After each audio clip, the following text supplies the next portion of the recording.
اب ہوگی افطار کے بعد میری کلاس۔ یوں ہی دن گزرتے رہے۔ آخری عشرے میں دادو، سالار اور موسیٰ نے بڑے خشوع و خضوع سے عبادت کی تو میں متاثر ضرور ہوئی مگر ان کا ساتھ نہ دے سکی۔ ہاں البتہ عید کی شاپنگ سب کی میں ہی کر رہی تھی۔ دن بھر مارکیٹوں اور دکانوں کے چکر لگتے تھے۔ عید کے بعد میرے کالج میں 2 فنکشنز بھی تھے، سو ان کی تیاری الگ تھی۔ ایسے میں روزے رکھ کر میں مشقت نہیں کر سکتی تھی، اسی لیے رمضان کی اصل روح سے بے نیاز میں دھواں دھار تیاریوں میں مصروف تھی۔ دادو تو اس سب کو بے جا اسراف کہتی، ہر وقت ٹوکتی، سو میں نے ان کے سامنے آنا ہی کم کر دیا۔ سالار کا انداز ہمیشہ بڑا شفیق سا ہوتا، جسے میں ایک استاد کے لیکچر کی طرح بیزاری سے سن کے بھلا دیتی۔ انہی مصروفیات میں عید کا دن بھی آ گیا۔ میں جارجٹ ویلوٹ کے ایش گرے سوٹ پر چانا سلک کے مکیش والے دوپٹے میں دل میں اتر جانے کی حد تک حسین لگ رہی تھی، اتنی کہ سنجیدہ سا سالار بھی نظر نہ چرا سکا۔ نظریں مجھ پہ پڑی تو ٹھہر سی گئیں۔ لائیے سالار بھائی میری عیدی، بغیر کسی جھجک کے میں نے مطالبہ کیا۔ وہ کس خوشی میں؟ خلاف توقع سالار ذرا دیر پہلے والے موڈ کو بھلا کر سنجیدہ ہو گیا۔ میں کچھ سٹ پٹا سی گئی، پھر ہنس کے بولی، عید کی خوشی میں؟ لیکن عید تو ان کی ہوتی ہے جو روزے رکھتے ہیں، رمضان المبارک کے مہینے کا حق ادا کرتے ہیں۔ 30 دن مارکیٹوں کی خاک چھاننے والے اس کے حقدار نہیں ہوتے کہ انہیں عیدی سے نوازا جائے۔ بالکل اچانک وہ تند لہجے اور سخت آف موڈ میں کہتا ہوا وہاں سے آگے بڑھ گیا تو بے اختیار میری آنکھوں میں آنسو آ گئے۔ پھر یوں ہوا کہ عید تو بد مزہ ہوئی سو ہوئی۔ جتنے دن مزید سالار ہمارے یہاں رہا، لاشعوری طور پہ مجھے اس کی طرف سے معذرت کا انتظار رہا، مگر اس روز تو جیسے میرا دل ڈوب گیا جب اس روز دادو کے کمرے کی طرف جاتے سالار کی آواز سن کر میرے قدم وہیں رک گئے۔ نہیں دادو نہیں، میرا اور دعا کا کوئی جوڑ نہیں۔ وہ نہ صرف لاابالی ہے بلکہ حد درجہ خود سر اور بد لحاظ بھی ہے۔ اپنی شریک حیات کے لیے میں ایسا کبھی نہیں سوچتا۔ آپ اچھی طرح جانتی ہیں کہ دینداری میری واحد شرط ہے۔ محض نماز کے نام پر سر پٹکنے اور زبردستی دوسروں کی ڈانٹ ڈپٹ سے روزے رکھنے کو میں اسلام کا اختیار کرنا نہیں مان سکتا۔ سو آپ یہ خیال اپنے دل سے نکال دیں، مجھے یہ رشتہ منظور نہیں۔ وہ کس بے دردی اور صفاکی سے اپنا فیصلہ سنا گیا تھا، اور میں جو پچھلے چند دنوں میں سالار کی شخصیت سے مروب ہو چکی تھی، کہیں نہ کہیں اس کے سحر میں بھی گرفتار تھی، جیسے ایک دم آسمان سے فرش پہ آ گری۔ میرا سارا وجود، سارا مان اور غرور چور چور ہو گیا تھا۔ پھر مجھے نہیں معلوم کہ میں کتنے دن بستر پہ پڑی رہی۔ صرف ٹھکرائے جانے کا دکھ ہی نہیں تھا اور بہت سے پچھتاوے تھے۔ ماما نے جیسی میری تربیت کی تھی میں تو ویسی ہی تھی۔ اب یک دم خود کو تبدیل کرنا آسان نہیں تھا، مگر مجھے لگتا تھا سالار صرف ایک بار محبت سے مجھے سمجھاتا تو شاید میں سمجھ بھی جاتی، مگر وہ تو مجھے دین سے دور ضدی اور خود سر لڑکی کہہ کر ٹھکرا گیا تھا۔ نادانستہ مجھے اپنی شخصیت سے متاثر کرنے والا سالار اس بات سے واقف بھی نہ ہو سکا کہ اس نے کیا کر دیا تھا۔ دادو تو ہمارے پاس ہی رہ گئی۔ مجھے اندازہ نہیں تھا کہ انہیں اس بات کا کتنا دکھ ہے۔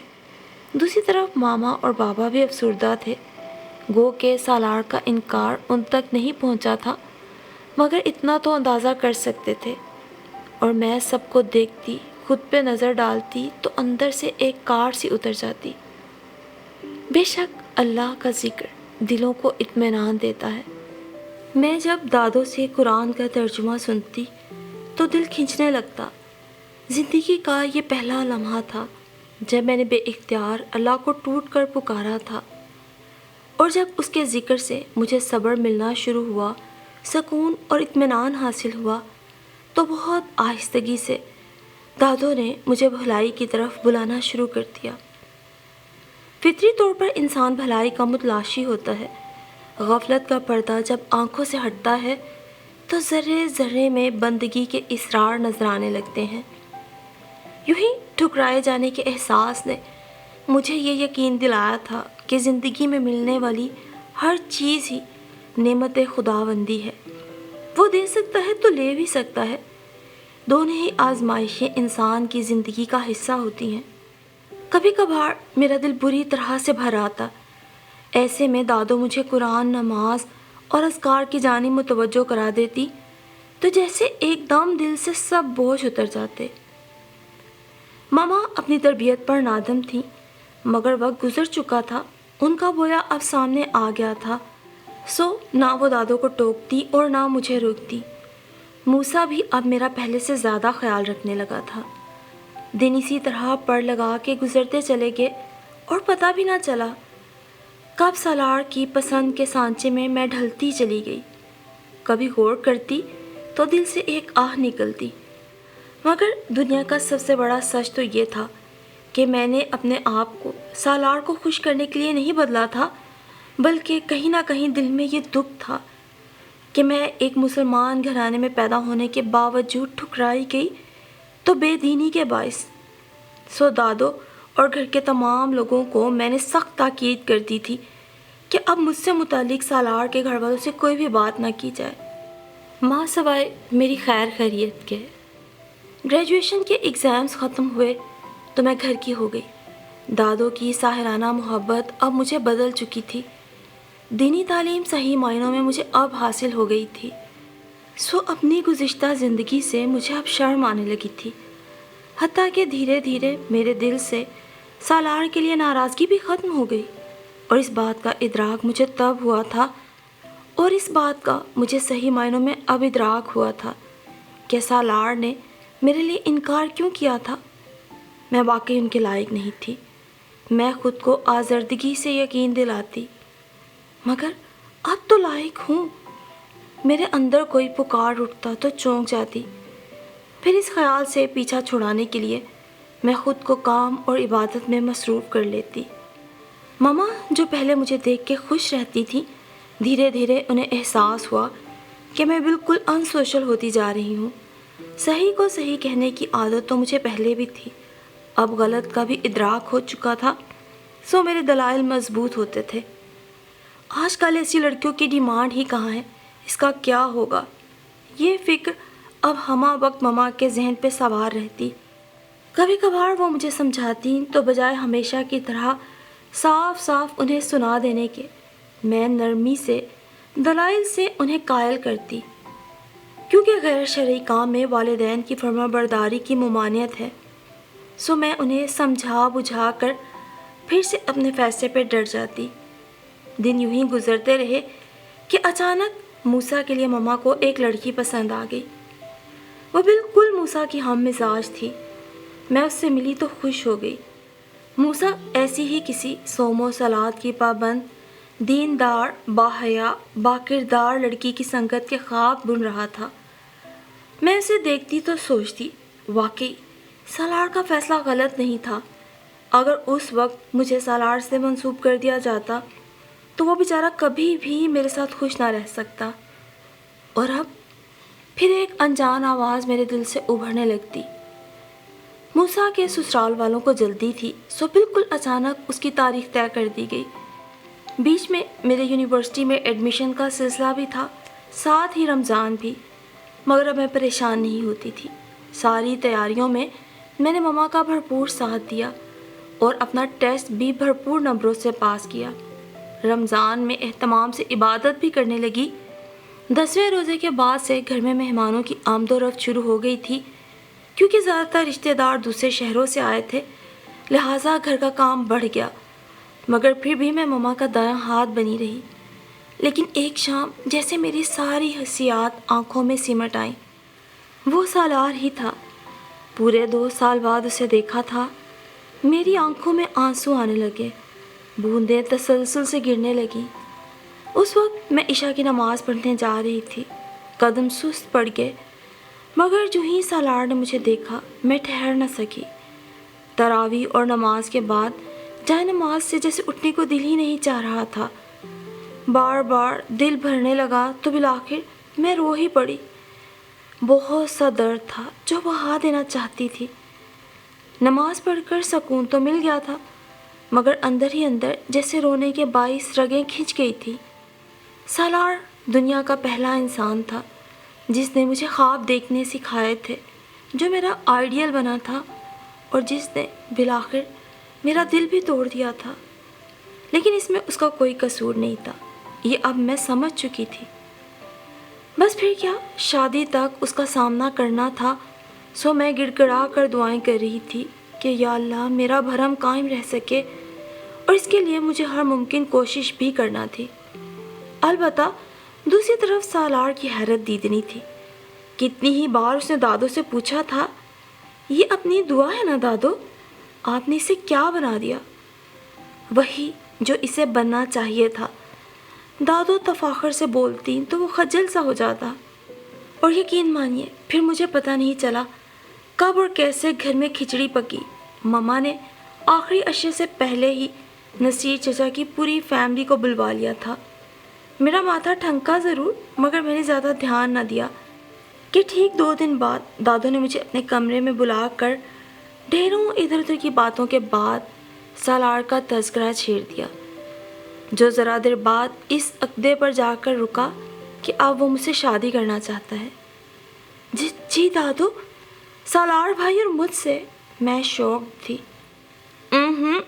اب اس قدر بھائی بھائی کرنے کی ضرورت نہیں، لڑکی ہم نے تمہاری بات پکی کر دی ہے اس سے، اور اب اسی سلسلے میں تمہارے چچا یہاں آ رہے ہیں۔ دادو انکشاف پہ انکشاف کیے جا رہی تھی۔ مجھ پر لمحے بھر کے لیے شادی مرگ طاری ہوگی، دوسرے ہی لمحے جیسے مجھے ہوش آیا، مگر سالار بھائی تو مجھے ریجیکٹ کر چکے تھے دادو، اب وہ کس لیے مجھے اپنانا چاہتے ہیں؟ میرے لہجے میں دکھ اور خفگی تھی۔ دادو سنجیدگی سے مسکرا دی۔ اس نے تمہیں ریجیکٹ نہیں کیا تھا بیٹا، در حقیقت تمہارے برے اطوار اسے ناپسند تھے، اور انہیں تو اب تم چھوڑ چکی ہو۔ یوں بھی اس نے یہ 2 سال بڑے صبر سے تمہارا انتظار کیا ہے۔ میں نے اسے یہاں سے جانے سے پہلے یقین دلایا تھا کہ تم بری نہیں ہو، بس تمہیں ہدایت کی ضرورت ہے، اور یہ بھی کہ ایک دن تم اپنے اصل کی طرف ضرور لوٹو گی۔ بیٹا، اسی امید پر سالار نے 2 سال تمہارا انتظار کیا ہے۔ شاید تمہیں علم نہیں، وہ بھی تمہیں آج تک دل سے نہیں نکال سکا۔ بعض جذبے ہماری استقامت کا امتحان ہوتے ہیں۔ دادو نے بڑی محبت سے کہتے ہوئے میرا ماتھا چوم لیا، تو میں نے شرما کے سر ان کے کندھے پہ ٹکا دیا۔ بس پھر بقیہ دن میں سالار کی نظروں سے بچتے ادھر ادھر گزارنے لگی، جو افطار کے بعد ہی گھر لوٹتا تھا۔ اس وقت بھی میں افطار وغیرہ سے فارغ ہو کر مہمانوں کو چائے سرو کر کے دادو کے کمرے میں آ کے بیٹھی تھی کہ اچانک وہ دستک دے کر اندر چلا آیا۔ میں گھبرا کے اٹھ کھڑی ہوئی اور اپنا دوپٹہ درست کرنے لگی۔ جی کوئی کام ہے کیا؟ اسے اپنی طرف متوجہ پا کر میں نے نروس ہوتے ہوئے سوال کیا۔ ہاں، تمہارے ساتھ کچھ شاپنگ کرنے کا ارادہ تھا۔ سنا ہے اب تمہیں عیدیں منانے کا وہ جنون نہیں رہا، حالانکہ اب تو تم ڈیزرو کرتی ہو کہ جوش و خروش سے عید مناؤ۔ دلکشی سے مسکراتا وہ میرے پاس آ کر رکا اور میرا سر جیسے جھکتا جا رہا تھا۔ میں نے کچھ کہنا چاہا مگر کہہ نہ سکی تو وہی بولا، تھینکس دعا، تم نے میرا ساتھ قبول کر لیا، ورنہ مجھے تو یقین تھا اس بار تم مجھے ریجیکٹ کرو گی۔ ظاہر ہے بھئی، میں نے تمہیں ہرٹ کیا، اب تمہارا اکڑنا بنتا تھا، اور مجھے یقین تھا اب مجھے کئی سال کا بن باز کاٹنا پڑے گا، مگر وہ تو موسیٰ میری ہمت بندھاتا رہتا تھا، ورنہ تو دادو نے مجھے لان تان کرنے میں کوئی کسر نہ چھوڑی تھی۔ جذبوں میں گندھا لہجہ میری سماعتوں کو گلزار کیے جا رہا تھا۔ اتنے نئے انکشافات ہو رہے تھے کہ میں حیرت زدہ سالار کو دیکھنے لگی، یعنی کہ موسیٰ بھی ملا ہوا تھا اس سے، اور مجھے کبھی گمان بھی نہیں ہوا۔ اب اس طرح مت دیکھو، بڑی مشکل سے یہ دل قابو کیا ہے، شوخی سے اس نے بے دھڑک کہہ دیا تھا، اور میں بری طرح جھیم گئی۔ چلو تمہیں کچھ شاپنگ کرا لاؤں، چوڑیاں اور مہندی بہت سوٹ کرتی ہیں تمہیں، مگر یاد رکھو شادی کے بعد یہ سارا سنگھار صرف میرے لیے ہوگا، میں نہیں چاہتا جس طرح میرا دل بے قابو ہوا کسی اور کا ہو۔ بھائی دیکھو، میرے پاس تو چانس تھا نا تم سے شادی کرنے کا، جبکہ پلیز بس کریں۔ میں بری طرح پزل ہو گئی تھی۔ بے اختیار بولی تو وہ کہکا لگا کے ہنس پڑا۔ ذرا دیر بعد ہی گھر میں چاند نظر آنے کا شور اٹھا تو میں شرماتی دادوں کے پاس جا کے چھپ گئی، مگر آخر کو میرا چھپنا بیکار ہی رہا، کیونکہ سالار گھر کے بزرگوں سے اجازت لے کر مجھے اپنے ساتھ لے گیا تھا۔ اسے میرے لیے عیدی کا اور نکاح کا جوڑا خریدنے کے لیے میری مرضی درکار تھی۔ بس پھر کیا، یکم شوال کا وہ ابھرتا چاند ہم دونوں کے دلوں کو ایک دوسرے کی خبر دے رہا تھا۔ اور سچ کہوں تو وہ چاند صرف عید کا چاند نہیں تھا، بلکہ ہمارے لیے تو وہ آسمان پہ ابھرتا محبت کا ایسا چاند ثابت ہوا تھا جس کی روشنی سے اب تا حیات ہماری زندگیاں جگمگ جگمگ کرنے جا رہی تھی۔